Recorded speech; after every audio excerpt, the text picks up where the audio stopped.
Okay. Peace. Ingredients, Cynthia Beans. So we're going to read this book, Night Sky, because it's a great book. We've learned a lot from it. It's awesome to share with people so they can learn from it as well. And we're normalizing nourishment, doing things as a family, healthy alternatives of expression and release and bonding and harmonious and empowering ways. And very simple ways as well. So very profound, effective. So, this book's by Chick-fil-A. Eyewitness Explorers, Night Sky. Written by Carol Stolt, editor Bernadette Crowley, art editor Vicki Wharton, senior editor Susan McGeever, U.S. editor Charles A. Wills, and production Catherine Seamark. It's a DK publishing book, so you can go to www.dk.com. And you want to start or should I start? I think you should start. All right, let's get it. Looking at the night sky, wherever you live in the world. That's so special about stars. You can look up at the night sky and see the moon and the twinkling stars. You're absolutely right. But how many stars you see depends on the weather and where you are looking from. This here says Sky Watch. It is best to look at the night sky away from street and house lights, which block out starlight. You will see the most stars from the countryside, where the sky is darkest, but if you live in a city, you can still see plenty of stars. Night Sky Notebook. Make notes and draw what you see in the sky. Keep a record of the date, the time, and your location. Don't go out alone at night. Always ask an adult to come with you. And read this part right here. What's that say? It can be very cold at night, so bundle up. Remember to bring something to sit on, as well as something to eat or drink. Great. So next it gives us another activity or things to do in terms of looking up at the night sky. Besides with the Sky Watch or the Night Sky Notebook, we can also practice seeing in the dark. Get your eyes used to the dark before you look at the night sky. Switch off the house lights, but stay still until you can see where you are going, or you might bump into something. Seeing stars. Will you read that? Yes. Once outside, you will need a flashlight to see your notebook. There you go. Cover your flashlight with red cellophane. A red light will not spoil your eyesight once you are used to the dark. Okay. Now for this activity, you will need tape, scissors, and red cellophane. Be careful when using scissors. And number 1, using scissors, cut a piece of red cellophane large enough to cover the end of a light large enough to cover the end and a little of the side of the flashlight. Part 2, your turn. Use the tape to stick the cellophane to the flashlight. A rubber band will also do the job. Excellent. And then once that tool is complete, the red cellophane over the flashlight, what does it say we do next? You can gaze at the stars through your bedroom window. Make sure you turn the lights out first, or you won't be able to see the stars. That's interesting. Great. Okay. So, here we go. The book is looking like.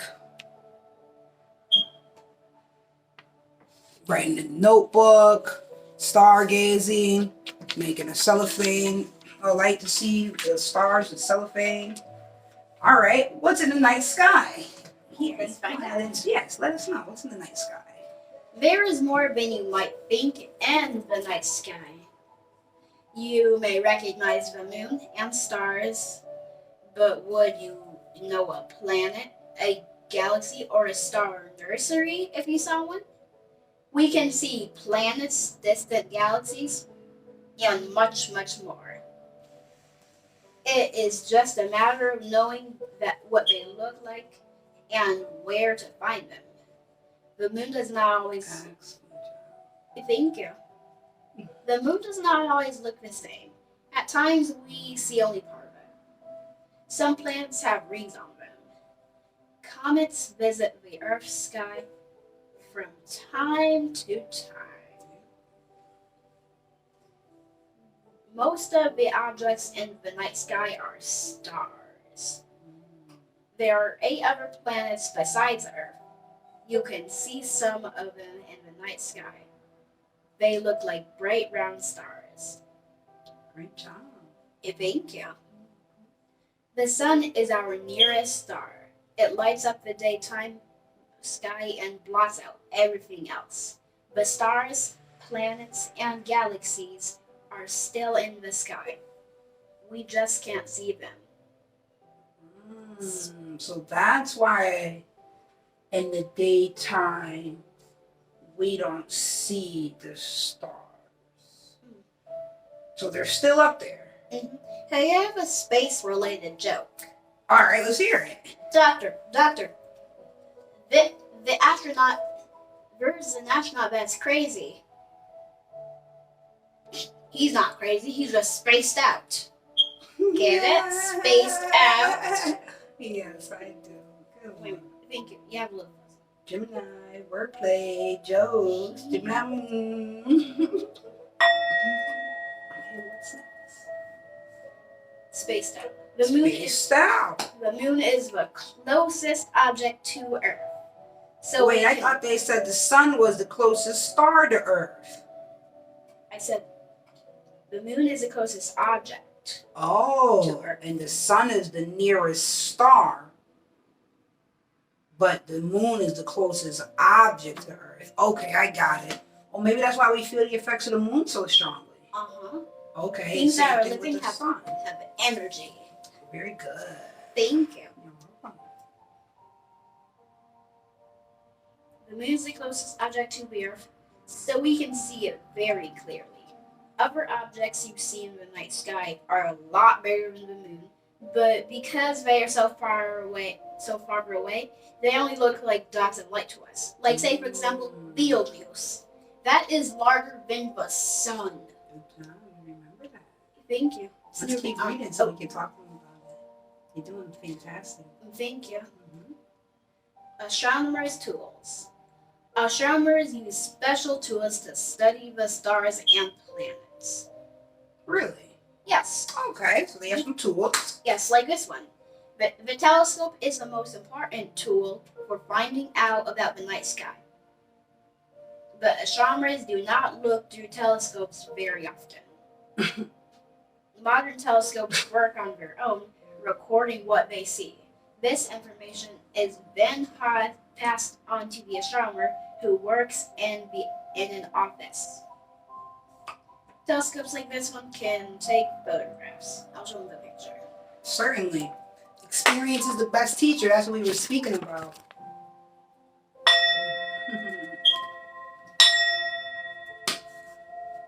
It's a big telescope.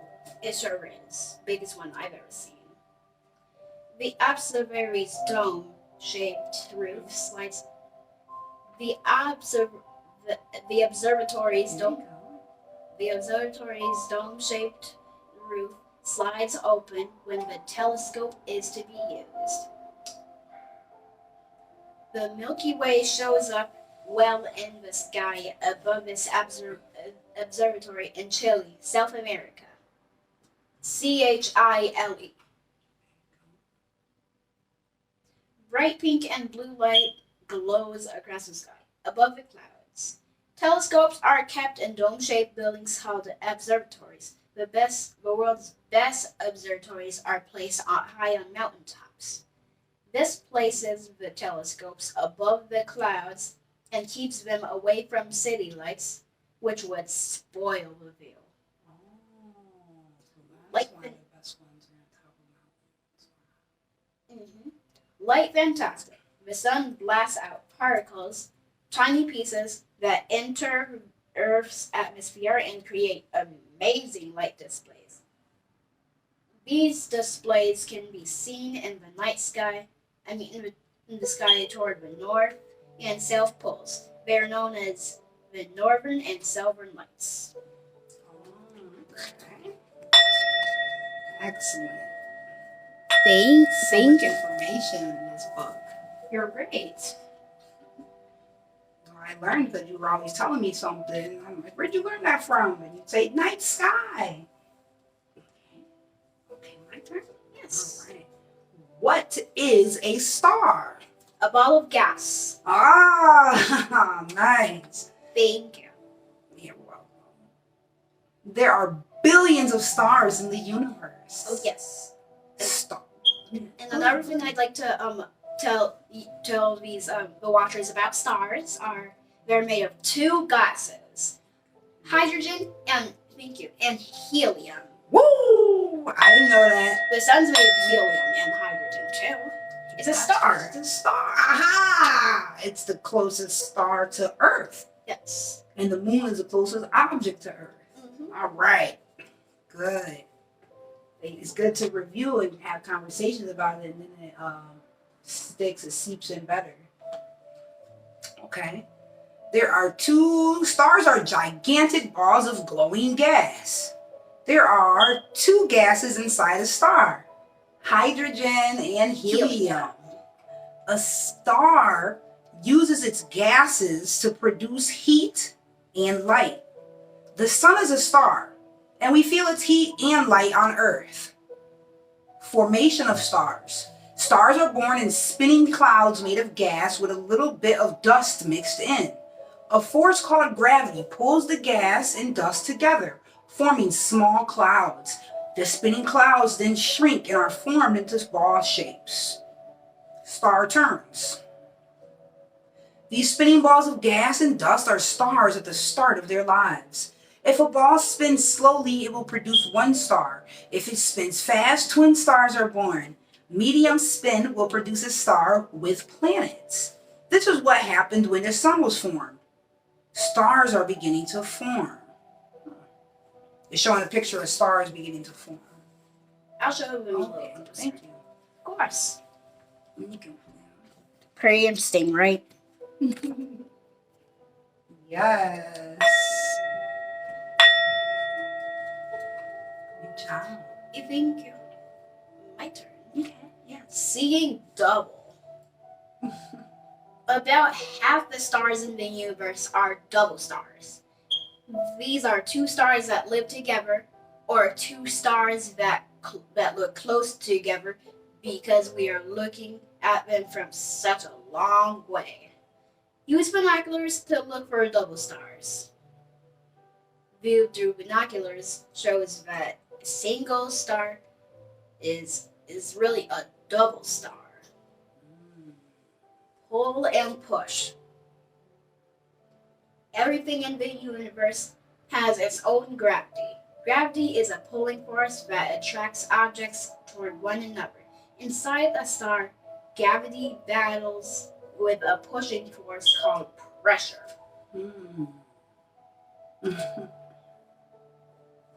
As gravity pulls the gas in, pressure pushes it out. So the gas in a star keeps its small shape. Oh, so they're like doing the opposite then. You're right. Pull and push. One's like, no, get away from me. And the other one's like, no, I want to hug. And that was gravity that's pushing and the gas that's pulling. No, gravity was pulling and the gas from the... As gravity pulls the gas in... Oh, I see it. Pressure pushes... Go ahead. One's like, I don't want to hug. And the other's like, let's hug. Being specific. Yes. Gravity pulls the gas in, pressure pushes it out. Yes. Oh. Young shiners. The young stars start to turn their gases into heat and light and slowly begin to move apart. Wow. So it showed us 3 stages there of stars. Mm-hmm. Okay, now these... Oh, go ahead. And then you can read about the stars that you love telling me about. Okay. Sisterly stars. The Pleiades is a group around 300 very young stars. It is also known as the Seven Sisters because 7 of its stars are visible to the naked eye. And then you can point This- which one you just read. Yeah. This really just it's the Big Dipper. Oh, is it? Yes. You see? Yes, I do see. The Pleiades is the 7 stars. Why doesn't it say the Big Dipper? Why does it say the Pleiades? Don't know. It's also known as the 7 sisters because of the 7 of its stars are visible to the naked eye. But you see how it's a Big Dipper? I do see that Big Dipper there. Oh, so the Big Dipper is a part of this, but the sisterly stars is actually a whole group of 300 like this is. But the Big Dipper is like 7 of them in there. Yes. Okay. Wow. So that's Sparkle. why they call it the 7 sisters then. Okay. Sparklers. The jewel box has many bright, colorful stars. A powerful telescope would get this view, but they look like a hazy group of stars to the naked eye. Wow. Wow. Really.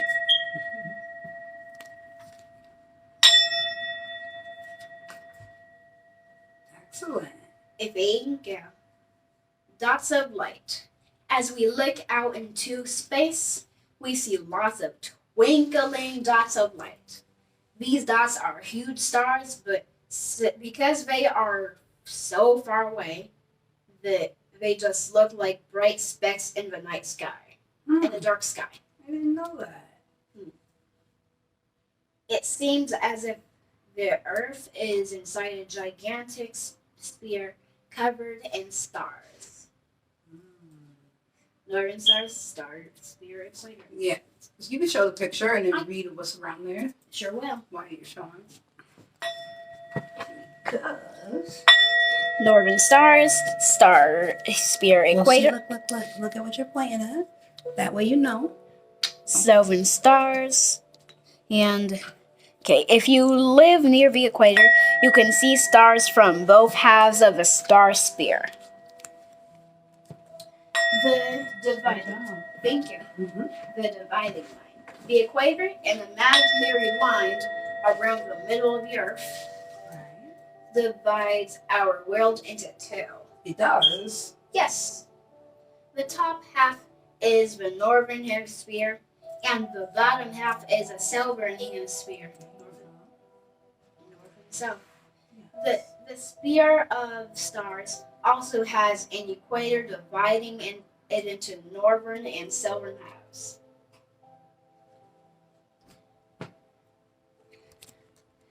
This latitude line is 60 north of the equator. Yes, 60 This- degrees.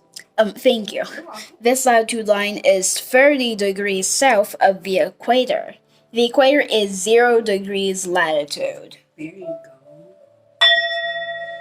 So when it says south or north, that indicates the direction, that you go for the, what you call it? Greetings. All right. Thank you. Fantastic. We're just reading the book. Here, let me hand you these things. Press pause, please. All right.